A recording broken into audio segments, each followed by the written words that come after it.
10 ಕಾರ್ಯಕ್ರಮದಲ್ಲಿ ಕಾರ್ತಿಕ್ ಮಹೇಶ್ ವಿಜೇತರಾಗಿ ಹೊರಹೊಮ್ಮಿದ್ದಾರೆ. ಡ್ರೋನ್ ಪ್ರತಾಪ್ ಮೊದಲ runner up ಆಗಿದ್ದರು. ಬಿಗ್ ಬಾಸ್ ಕನ್ನಡ 10 ಕಾರ್ಯಕ್ರಮದ ಗ್ರ್ಯಾಂಡ್ ಫಿನಾಲೆಗೂ ಮುನ್ನ ಕಾರ್ತಿಕ್ ಕುರಿತಾಗಿ ಸೋಷಿಯಲ್ ಮೀಡಿಯಾದಲ್ಲಿ ಬಡವರ ಮಕ್ಕಳು ಬೆಳಿಬೇಕು ಕಣ್ರಯ್ಯ ಟ್ರೆಂಡ್ ಆಗಿತ್ತು. ಮಧ್ಯಮ ವರ್ಗದ ಕುಟುಂಬದ ಹುಡುಗ ಕಾರ್ತಿಕ್ ಬಿಗ್ ಬಾಸ್ ವಿನ್ ಆಗಬೇಕು ಅಂತ ಹಲವರು ಬಯಸಿದ್ದರು. ತಂದೆ ತಾಯಿಗಾಗಿ ಸ್ವಂತ ಮನೆ ಕಟ್ಟಿಸುವ ಆಸೆ ಹೊಂದಿರುವ ಅದೆಷ್ಟೋ ಮಿಡಲ್ ಕ್ಲಾಸ್ ಹುಡುಗರಿಗೆ ಕಾರ್ತಿಕ್ ಕನೆಕ್ಟ್ ಆದರು. ಹೀಗಾಗಿ ಕಾರ್ತಿಕ್ ಆಸೆ ಈಡೇರಲಿ ಅನ್ನೋದು ಹಲವರ ಇಚ್ಛೆ ಆಗಿತ್ತು.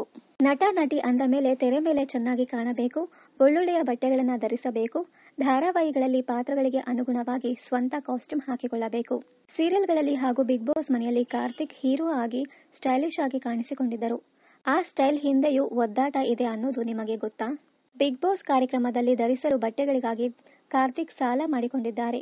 ಕಾರ್ತಿಕ್ಗೆ ಸಂಬಂಧಿಕರೇ ಸಾಲ ಕೊಟ್ಟಿದ್ದಾರೆ. ಬಟ್ಟೆಗಳಿಗಾಗಿ ನಾನು ಸಾಲ ಮಾಡಿಕೊಂಡಿದ್ದೇನೆ. ಫ್ಯಾಮಿಲಿಯವರು ನನಗೆ ಸಾಲ ಕೊಟ್ಟಿದ್ದಾರೆ. ಎಲ್ಲರ ಸಾಲ ತೀರಿಸಬೇಕಿದೆ ಎಂದು ಸಂದರ್ಶನದಲ್ಲಿ ಕಾರ್ತಿಕ್ ಹೇಳಿಕೊಂಡಿದ್ದಾರೆ. ಬೆಂಗಳೂರಿನಲ್ಲಿ ಕಾರ್ತಿಕ್ ಬಾಡಿಗೆ ಮನೆಯಲ್ಲಿದ್ದಾರೆ. 3 ತಿಂಗಳಿನಿಂದ ಕಾರ್ತಿಕ್ ಮನೆ ಬಾಡಿಗೆ ಕಟ್ಟಿಲ್ಲ.